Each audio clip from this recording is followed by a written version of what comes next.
करते हैं। Good morning.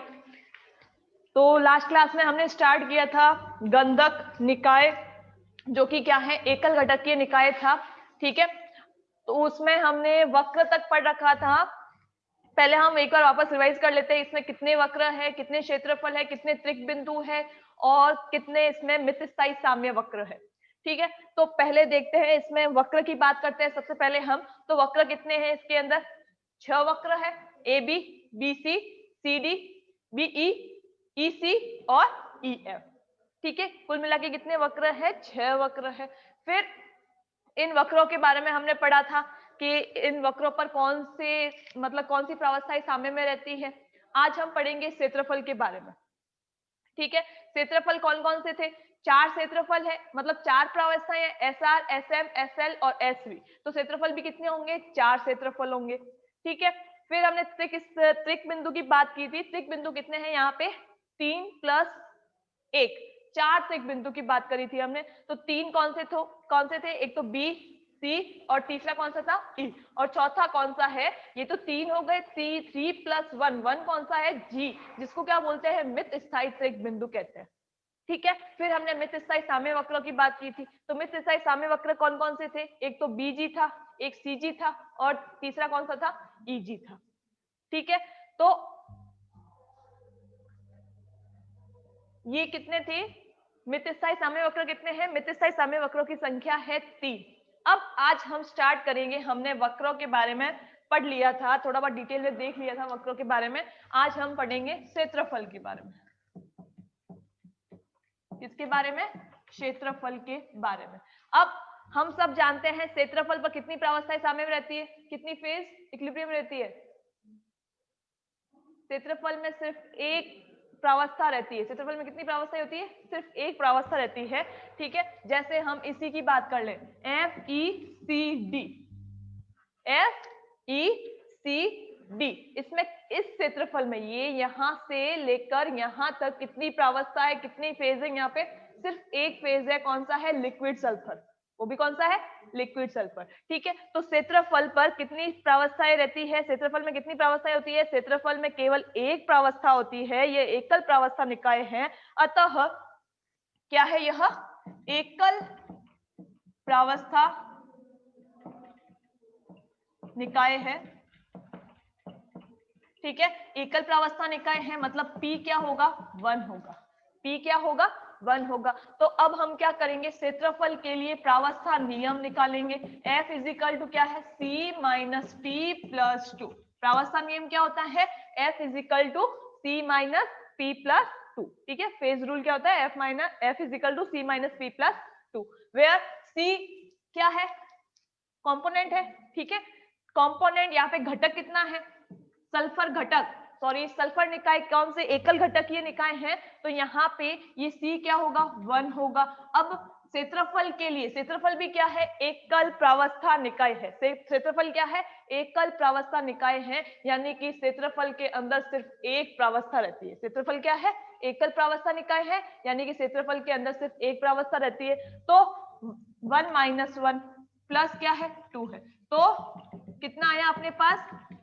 F = I 2, यानी कि स्वतंत्रता की कोटि, डिग्री ऑफ फ्रीडम कितनी आई अपने पास? 2 आई। तो इस निकाय की स्वतंत्रता कोटि 2 है, अतः हम ताप और दाब दोनों में ही परिवर्तन कर सकते हैं, जिससे क्या होगा? साम्य अप्रभावित रहेगा। हम ताप और दाब दोनों में परिवर्तन कर सकते हैं, जिससे साम्य अप्रभावित रहता है। और वक्र की स्वतंत्रता कोटि कितनी आई थी? वक्र की स्वतंत्रता कोटि थी 1। कितनी थी? 1 थी। तो वहां पे हम किसी एक को स्थिर रखकर किसी एक में परिवर्तन कर सकते हैं। ठीक है, और यहाँ पे कितनी प्रावस्थाएं हैं? यहाँ पे दो स्वतंत्रता की कोटि कितनी है? डिग्री ऑफ फ्रीडम कितनी है? 2 है। तो हम दोनों ही चरों में परिवर्तन कर सकते हैं, ताप और दाब दोनों में ही परिवर्तन कर सकते हैं। लेकिन वक्र के लिए स्वतंत्रता की कोटि कितनी थी? 1 थी। तो हमने वहां पे ताप को स्थिर रखा था और दाब में परिवर्तन किया था, जिससे हमारा साम्य क्या रहा था? साम्य अप्रभावित रहता है। ताप को स्थिर रखा था और दाब में क्या किया था? परिवर्तन करने से साम्य अप्रभावित रहता है। तो क्षेत्रफल की स्वतंत्रता की कोटि आती है 2 और वक्र की स्वतंत्रता की कोटि कितनी आती है? 1 आती है। ठीक है, अब हम क्षेत्रफल के बारे में पढ़ते हैं। ठीक है, गंधक, सल्फर या गंधक कितने प्रावस्थाएं दर्शाता है? 4 प्रावस्थाएं दर्शाता है, अतः इसके क्षेत्रफल भी कितने होंगे? 4 होंगे।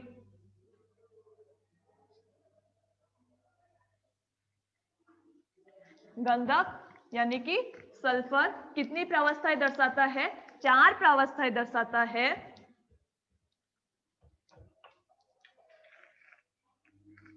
कितनी प्रावस्थाएं दर्शाता है?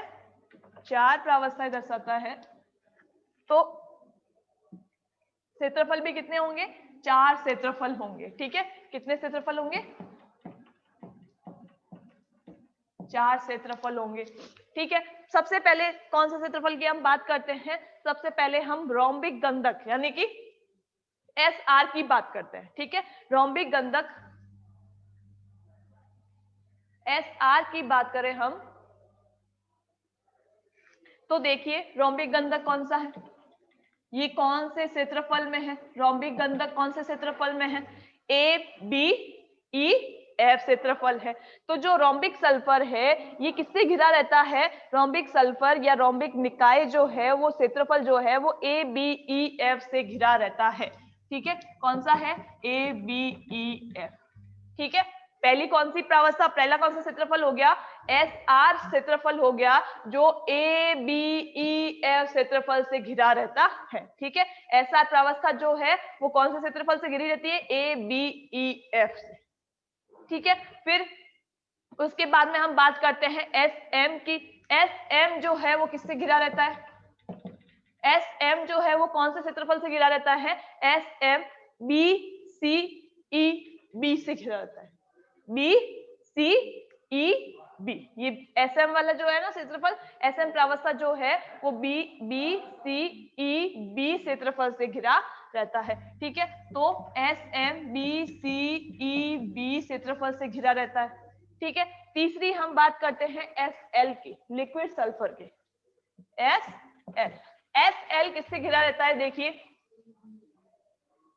FE, यहां से स्टार्ट करते हैं, FECD। ठीक है, F या फिर BCEF या FECD से घिरा रहता है। ठीक है, तो लिक्विड प्रावस्था, सल्फर की जो लिक्विड प्रावस्था है या लिक्विड सल्फर जो है वो FECD क्षेत्रफल से घिरा रहता है। FECD क्षेत्रफल से घिरा रहता है। फिर आता है अपने SV, वेपर सल्फर। SV ये किससे घिरा रहता है? ABCD।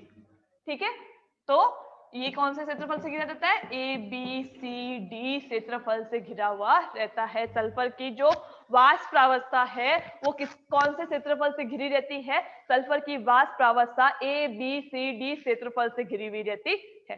ठीक है, तो गंधक निकाय में कितने क्षेत्रफल है? गंधक निकाय पहले तो 4 प्रावस्था दर्शाती है, एक तो SR, SL, SM और SV। ठीक है, तो 4 प्रावस्थाएं दर्शाता है, इसलिए इसके क्षेत्रफल कितने होंगे? 4 होंगे। ठीक है, तो 4 क्षेत्रफल कौन कौन से हैं? एक तो ये SR प्रावस्था किससे घिरी रहती है? सबसे पहले SR प्रावस्था की बात करते हैं, तो ये कौन से क्षेत्रफल से घिरी रहती है? ABEF से घिरी रहती है। दूसरा हम बात करते हैं SM की। SM जो प्रावस्था है वो किससे घिरी रहती है? BCEB क्षेत्रफल से घिरी रहती है। ठीक है, फिर हम बात करते हैं SL की, लिक्विड सल्फर की बात करते हैं, सल्फर की लिक्विड प्रावस्था की बात करते हैं, तो ये कौन सी प्रावस्था से घिरा रहता है? सॉरी, ये कौन से क्षेत्रफल से घिरा रहता है? तो FECD क्षेत्रफल से घिरा हुआ रहता है। फिर हमने बात की थी SV, वेपर सल्फर की, जो कौन से क्षेत्रफल से घिरा रहता है? ABCD क्षेत्रफल से घिरा हुआ रहता है। ठीक है, तो ये गंधक निकाय के क्षेत्रफल के बारे में हो गया। अब अपने नेक्स्ट पॉइंट कौन सा आता है? तीसरा पॉइंट कौन सा आता है?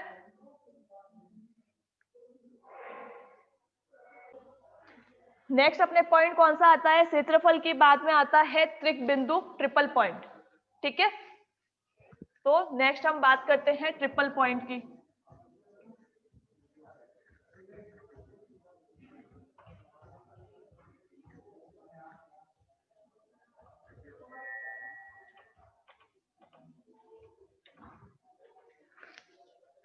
त्रिक बिंदु,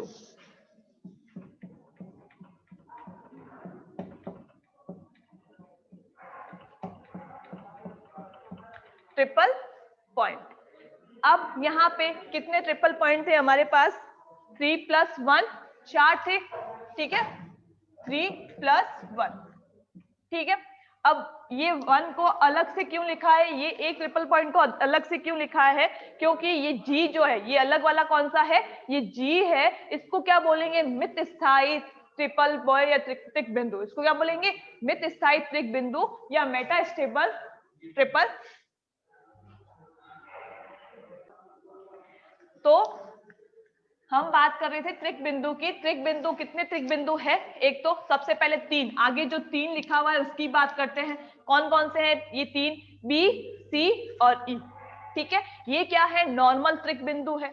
फिर हमने अलग से लिखा है 1, वो कौन सा है? जी। जी त्रिक बिंदु, इसको क्या बोलते हैं? मित स्थायी त्रिक बिंदु है। जी क्या है? मित स्थायी त्रिक बिंदु, मेटा स्टेबल ट्रिपल पॉइंट है, ठीक है। जी क्या है? मेटा स्टेबल ट्रिपल पॉइंट है। तो हम इन चारों त्रिक बिंदु के बारे में एक एक करके आगे पढ़ेंगे, ठीक है। तो पहला लगा लेते हैं। पहले तो इसकी प्रावस्था की बात करते हैं, इसके लिए मतलब स्वतंत्रता की कोटि की बात करते हैं, ठीक है। प्रावस्था नियम की बात करते हैं। तो हम सब जानते हैं त्रिक बिंदु पर कितनी प्रावस्थाएं साम्य में रहती है? त्रिक बिंदु पर 3 प्रावस्थाएं साम्य में रहती है ना। त्रिक बिंदु पर कितनी प्रावस्थाएं साम्य में रहती है? 3 प्रावस्थाएं एक साथ साम्य में रहती है। अतः यहाँ पे P बराबर कितना होगा? 3 होगा। C बराबर तो हमको पता ही है कितना है, एकल घटकीय निकाय है तो 1 ही होगा, ठीक है। फिर तो अब हम स्वतंत्रता की कोटि निकाल लेंगे, ठीक है। क्या है? 1 - 3 + 2, 1 - 3 + 2, तो क्या आता है? 2 + 1 क्या हो जाएगा? 3, 3 - 3 क्या हो जाएगा? 0 हो जाएगा। तो त्रिक बिंदु की स्वतंत्रता की कोटि क्या होगी? 0 होगी। त्रिक बिंदु की स्वतंत्रता की कोटि, या हम कह सकते हैं प्रावस्था नियम क्या होगा त्रिक बिंदु का? 0 होता है, 0 होता है, ठीक है। अतः हम ताप और दाब किसी में भी परिवर्तन नहीं कर सकते। यहाँ पे F बराबर क्या है? 0 है। तो हम ताप और दाब किसी में भी परिवर्तन नहीं कर सकते। देखिए वक्र के लिए F बराबर क्या आया था? वक्र के लिए F बराबर 1 आया था। तो वहां पे हमने ताप को तो स्थिर रखा था और दाब में क्या किया था? परिवर्तन किया था, ठीक है। फिर क्षेत्रफल की बात की हमने। क्षेत्रफल में क्या था? क्षेत्रफल के लिए स्वतंत्रता की कोटि कितनी थी? 2 थी। तो वहां पे हमने दोनों में ही परिवर्तन किया, ठीक है। ताप और दाब, टेम्परेचर और प्रेशर दोनों में ही परिवर्तन, दोनों में ही चेंज किया, ठीक है। यहाँ पे 1 था तो ताप को स्थिर रख दिया, दाब में परिवर्तन किया। यहाँ पे F बराबर 2 है तो हमने दोनों में परिवर्तन किया, ताप और दाब दोनों में परिवर्तन किया। अब यहाँ पे त्रिक बिंदु की स्वतंत्रता की कोटि क्या आ गई? 0 आ गई। तो हम किसी में भी परिवर्तन नहीं कर सकते, न ताप में परिवर्तन कर सकते हैं और न ही दाब में परिवर्तन कर सकते हैं, ठीक है। तो F बराबर त्रिक बिंदु की स्वतंत्रता की कोटि क्या होगी? 0 होती है। अतः न तो हम ताप में परिवर्तन कर सकते हैं और न ही दाब में, किसी में भी परिवर्तन किया जाना संभव नहीं है, ठीक है। अब हम बात करते हैं त्रिक बिंदु कौन कौन से हैं उनके बारे में। तो त्रिक बिंदु का प्रावस्था नियम हो गया, डिग्री ऑफ फ्रीडम हो गई, फेज रूल हो गया। अब हम त्रिक बिंदु की बात करते हैं, कौन कौन से हैं, कौन कौन से नहीं है, उन पर कौन सी प्रावस्थाएं साम्य में रहती है, कौन सी प्रावस्थाएं साम्य में नहीं रहती है।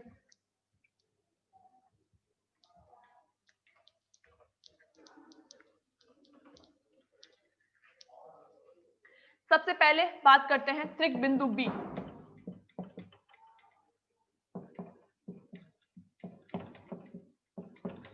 त्रिक बिंदु बी की बात करते हैं। त्रिक बिंदु बी पर देखिए ये कौन सा है? त्रिक बिंदु बी है। त्रिक बिंदु इस पर, इसमें निम्न 3 प्रावस्थाएं साम्य में रहती है। ये जो बी है ना, बी त्रिक बिंदु है, त्रिक बिंदु पर कितनी प्रावस्थाएं साम्य में रहती है? 3 प्रावस्थाएं साम्य में रहती है।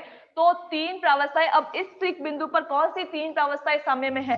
देखिए ये त्रिक बिंदु बी है, एस आर, एस एम और इधर क्या है? एस वी, ठीक है। एस आर, एस एम और एस वी जो है ये 3 प्रावस्थाएं इस त्रिक बिंदु बी पर साम्य में रहती है, ठीक है। तो त्रिक बिंदु बी पर कौन कौन सी प्रावस्थाएं साम्य में रहती है? एस आर, एस एम और एस वी जो है ये 3 प्रावस्थाएं साम्य में रहती है। तो त्रिक बिंदु बी कौन कौन सी प्रावस्थाएं साम्य में रहती है? एस आर, एस एम और एस वी। ठीक है, इसमें से कौन है, दो तो ठोस है और एक क्या है, वाष्प है, गैस है, जो भी है। ठीक है, दो ठोस है और एक क्या है, गैस है। ठीक है, गैस बोल दो या वाष्प बोल दो, कुछ भी बोल सकते हैं हम। ठीक है, तो त्रिक बिंदु बी पर ये तीन प्रावस्थाएं समय में रहती है, एस आर, एस एम और एस वी। अब हम बात करते हैं नंबर 2, सी त्रिक बिंदु की। त्रिक बिंदु सी या सी त्रिक बिंदु पर, सी त्रिक बिंदु पर कौन कौन सी प्रावस्था है, ये सी त्रिक बिंदु है। ठीक है, तो इस पर कौन कौन सी प्रावस्था है, एस एम, एस एल और एस वी। ठीक है, तो त्रिक बिंदु सी पर कौन कौन सी प्रावस्थाएं साम्य में रहेगी, एस एम, साम्य में होगी एस एल और साम्य में कौन सी होगी, एस वी। ठीक है, त्रिक बिंदु सी पर कौन कौन सी प्रावस्थाएं साम्य में रहती है, एस एम, एस एल और एस वी। ठीक है, इस त्रिक बिंदु का संक्रमण ताप कितना है, इस त्रिक बिंदु का सी है, त्रिक बिंदु कौन सा है, इधर देखो, त्रिक बिंदु कौन सा है, सी। इस त्रिक बिंदु का संक्रमण ताप कितना है, 120 डिग्री। और उसमें हमने नहीं लिखा, तो त्रिक बिंदु बी का संक्रमण ताप कितना है, 95.6 डिग्री सेंटीग्रेड। ठीक है, तो वहां पे भी लिख देना, इसका संक्रमण ताप, त्रिक बिंदु बी का संक्रमण ताप कितना है, 95.6 डिग्री सेंटीग्रेड, 95.6 डिग्री सेंटीग्रेड। अब हम बात करते हैं त्रिक बिंदु सी की, इसका संक्रमण ताप कितना है, 120 डिग्री सेंटीग्रेड। इसका संक्रमण ताप कितना है, 120 डिग्री सेंटीग्रेड। ठीक है, अब हम बात करते हैं त्रिक बिंदु ई की, त्रिक बिंदु ई की। ठीक है, तो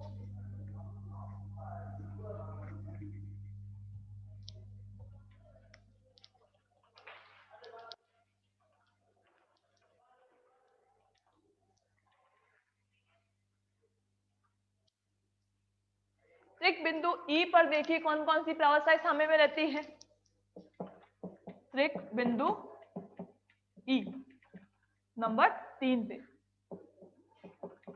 त्रिक बिंदु ई कौन सा है, ये वाला है। ठीक है, अब इस पे कौन कौन सी प्रावस्था रहेगी, S R, S M, S L. ठीक है, त्रिक बिंदु ई पर कौन कौन सी प्रावस्था साम्य में रहती है, एस आर, एस एम और एस एल।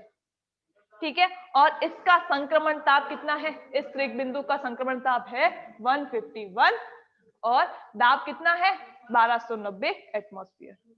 ठीक है, तो अब त्रिक बिंदु ई पर कौन कौन सी प्रावस्थाएं साम्य में रहती है, एस आर, एस एम और एस एल। एस आर साम्य में है एस एम और एस एल। ठीक है, इस त्रिक बिंदु का संक्रमण ताप है, कितना है इस त्रिक बिंदु का संक्रमण ताप, 151, 151 डिग्री सेंटीग्रेड और दाब कितना है, संक्रमण दाब कितना है, 1290 एटमॉस्फेयर। ठीक है, संक्रमण ताप है 151 डिग्री सेंटीग्रेड और संक्रमण दाब कितना है, 1290 एटमॉस्फेयर। ठीक है, अब नंबर 4 पर हम बात करते हैं, ये तो 3 जो है वो नॉर्मल त्रिक बिंदु की बात हो गई। अब नंबर 4 पर 3+1, 1 वाला कौन सा है, जी। ठीक है, जिसको हम क्या बोलते हैं, मेटास्टेबल ट्रिपल पॉइंट। ठीक है, मित स्थायी त्रिक बिंदु जी। तो नंबर 4 पर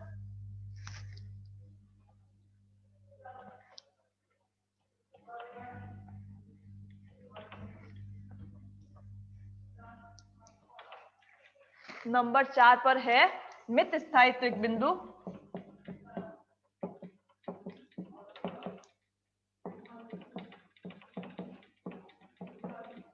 जी, मित स्थायी त्रिक बिंदु जी। अब देखिए, मित स्थायी त्रिक बिंदु क्या होता है, अति अल्प स्थायी होता है, इसलिए ये क्या होता है, अति अल्प समय हेतु क्या होता है, निर्मित हो सकता है। हमने मित स्थायी साम्य वक्र में भी यही पढ़ा था, वो भी मित स्थायी साम्य वक्र भी क्या होते हैं, बहुत कम समय के लिए स्थायी होते हैं, या हम बोल सकते हैं बहुत ही अनस्टेबल होता है, बहुत ही अति अल्प समय के लिए ये बनता है, बहुत ही क्या होते हैं, अस्थायी होते हैं। इसलिए इनको छूने पर या फिर हल्का सा झटका भी लग जाए ना, तो वो किस में चेंज हो जाते थे, किसी दूसरी प्रावस्था में चेंज हो जाते थे। ठीक है, तो वो तो मित स्थायी साम्य वक्र की बात थी, जो कि किसमें थी, जल निकाय में, H2O निकाय के अंदर थी। यहाँ पे मित स्थायी का मतलब क्या है, मतलब वो उसका बहुत ही अनस्टेबल होना। मित स्थायी का मतलब ही यही है, मित स्थायी का, स्थायी है आगे पीछे वर्ड, और आगे का क्या वर्ड है, मित है, यानी कि बहुत ही कम समय के लिए स्थायी होना, या बहुत अति अल्प स्थायी होना। क्या होना, बहुत ही अनस्टेबल होना। ठीक है, तो ये क्या होता है, ये त्रिक बिंदु जो है वो बहुत ही कम समय के लिए बनता है, बहुत ही कम समय के लिए बनता है, अति अल्प स्थायी होता है। ठीक है, तो मित स्थायी त्रिक बिंदु जी जो है, यह त्रिक बिंदु अति अल्प स्थायी होता है, इसलिए अति अल्प समय हेतु निर्मित हो सकता है। यह त्रिक बिंदु जो है अति अल्प स्थायी होता है और बहुत ही कम समय के लिए बन सकता। ठीक है, अति अल्प स्थायी होता है और बहुत ही कम समय हेतु, यानी कि अति अल्प समय हेतु निर्मित हो सकता है। ठीक है, अब इस त्रिक बिंदु का ताप कितना है, संक्रमण ताप कितना है, 112 डिग्री सेंटीग्रेड। कितना है, 112 डिग्री सेंटीग्रेड। तो ताप कितना है इस त्रिक बिंदु का, 112 डिग्री सेंटीग्रेड। ठीक है, तो ये हो गए अपने त्रिक बिंदु, पहला बी सी ई, और नेक्स्ट मित स्थायी त्रिक बिंदु कौन सा था, जी था, जो बहुत ही अल्प स्थायी होता है और बहुत ही कम समय के लिए बनता है, जिसका संक्रमण ताप कितना होता है, 112 डिग्री सेंटीग्रेड होता है।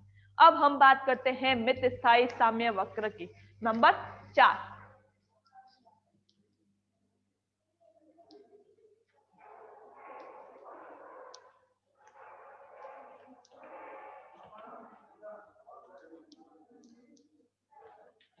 नंबर 4 पे कौन सा है, मित स्थायी साम्य वक्र, मेटास्टेबल इक्विलिब्रियम कर्व्स। ठीक है, मित स्थायी वक्र नंबर 4 पर है, मित स्थायी वक्र, जिसमें से सबसे पहले हम कौन सी किसकी बात करते हैं,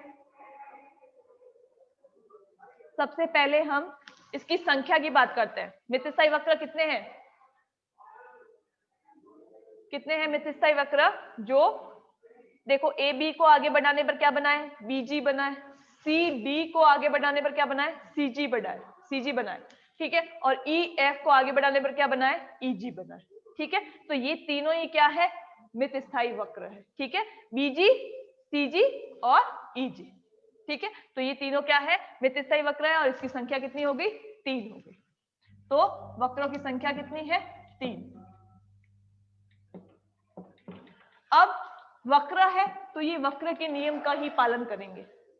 ठीक है, जो वक्र में जैसा था वैसा वैसा यहाँ पे भी होगा, वक्र ही है तो वक्र के नियमों का ही पालन करते हैं। तो हम सबसे पहले बात करते हैं मित स्थायी वक्र बीजी, मित स्थायी वक्र बीजी, पहला मित स्थायी वक्र बीजी।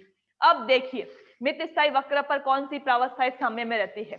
देखो सब पहले तो हमने किसकी बात की थी, ए बी वक्र की बात करी थी, जब हमने ए बी वक्र पढ़ा था। तो ये बी जी जो है वो ए बी को ही आगे बढ़ाने पर बीजी बना है। तो ए बी पर कौन कौन सी प्रावस्थाएं साम्य में थी, इधर क्या है एस आर थी और इधर क्या थी एस बी थी। तो यहाँ पे भी ये बी जी पर भी यही प्रावस्थाएं साम्य में रहेगी। ठीक है, क्योंकि ए बी को ही आगे बढ़ाने पर क्या बना है, बीजी बना है। तो ए बी पर जो प्रावस्थाएं साम्य में रहेगी वही बीजी पर भी वही दो प्रावस्थाएं क्या रहेगी, साम्य में रहेगी। ठीक है, तो यहाँ पे भी क्या रहेगी, एस आर और एस सी प्रावस्थाएं क्या रहेगी, साम्य में रहेगी। अब एस आर तो क्या था, सॉलिड था, और ये क्या है, वेपर है। तो सॉलिड से वेपर यानी गैस में क्या होगा, सब्लिमेशन होगा। क्या होगा, सब्लिमेशन होगा। क्या कहेंगे इसको, ऊर्ध्वपाती साम्य वक्र। यह एस आर का क्या है, ऊर्ध्वपाती साम्य वक्र है। ठीक है, तो इसमें एस आर और एस वी प्रावस्थाएं साम्य में रहती है। यह वो तो उसके लिए वक्र में था ऊर्ध्वपाती साम्य, यहाँ पे हम मित स्थायी है तो आगे नाम मित स्थायी जोड़ देंगे। ठीक है, तो यह एस आर का क्या है, मित स्थायी ऊर्ध्वपाती साम्य वक्र है। वो सिर्फ क्या था, ए बी वक्र, जब हमने वक्र की बात करी थी तो सिर्फ हम ए बी की बात कर रहे थे। तो ये ए बी क्या था, एस आर का क्या था, ऊर्ध्वपाती साम्य वक्र था। अब यहाँ पे हम मित स्थायी वक्र की बात कर रहे हैं तो हम आगे मित स्थायी शब्द जोड़ देंगे, ठीक है। तो ये क्या हो जाएगा, यह एस आर का मित स्थायी ऊर्ध्वपाती साम्य वक्र, ठीक है। तो इसमें एस आर और एस वी प्रावस्थाई साम्य में रहती है और यह एस आर का मित स्थायी ऊर्ध्वपाती साम्य है। एस आर का ऊर्ध्वपाती साम्य वक्र है। इसमें कौन कौन सी प्रावस्थाएं रहती है वो लिख लेंगे। एस आर व एस वी प्रावस्थाएं क्या रहती है, साम्य में रहती है। और यह क्या है, एस आर का ऊर्ध्वपाती साम्य वक्र है, यह ऊर्ध्वपाती साम्य है। यह एस आर का ऊर्ध्वपाती साम्य है, ठीक है। ये एस आर लिखा है मैंने। अब दूसरे की बात करते हैं, सी जी की।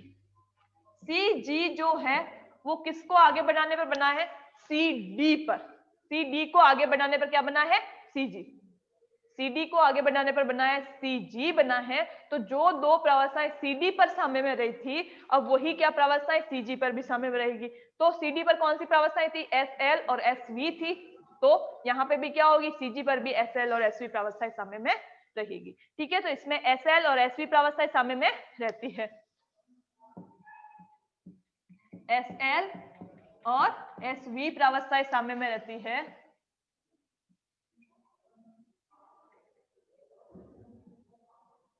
एस एल और एस वी प्रावस्थाएं साम्य में रहती है। और यह क्या कहलाता है, एस एल क्या है, लिक्विड सल्फर है, और एस वी क्या है, गैस या वेपर सल्फर है। तो क्या हो जाएगा, ये वाष्पदाब साम्य वक्र हो जाएगा, ठीक है। क्या हो जाएगा, वाष्पदाब साम्य मित स्थायी साम्य हो जाएगा।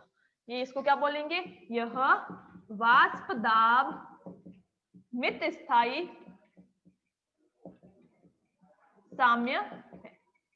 ये साम्य क्या कहलाएगा, वाष्पदाब मित स्थायी साम्य कहलाता है, ठीक है। वाष्पदाब मित स्थायी साम्य कहलाता है। फिर हम तीसरे की नंबर 3 पर बात करते हैं, ईजी की।